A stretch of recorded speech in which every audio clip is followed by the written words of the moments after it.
This is Paul Bedford, Business Growth Specialist. I want to talk a bit about my little plant here. Well, it's not a little plant anymore. It's a huge climbing rose. A few years ago, we decided we didn't like the look of our fence.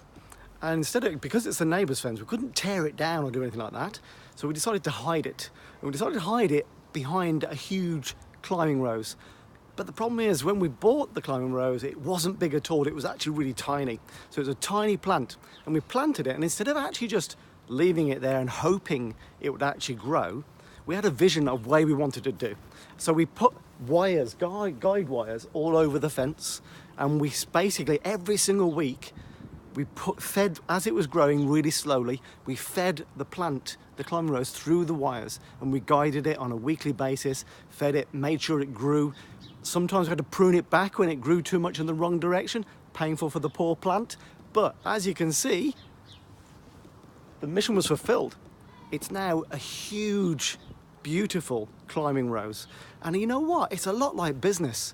I found that, our businesses start as tiny plants.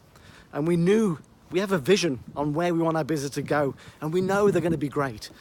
But, if we don't put structure in and guidance and a plan together on where we want our business to go, and we don't look at this on a weekly basis and feed it and guide our business through this growth, and occasionally painfully pruning our businesses back, then, and sometimes, growth seems really slow. When you're watching it every single week, it doesn't seem like it's going very fast.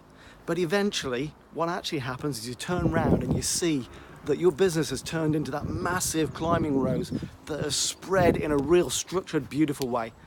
And I just thought I'd share that with you. I'm not a gardener, as my wife will clearly tell you, but there's a good lesson to be learned there. Thanks for listening.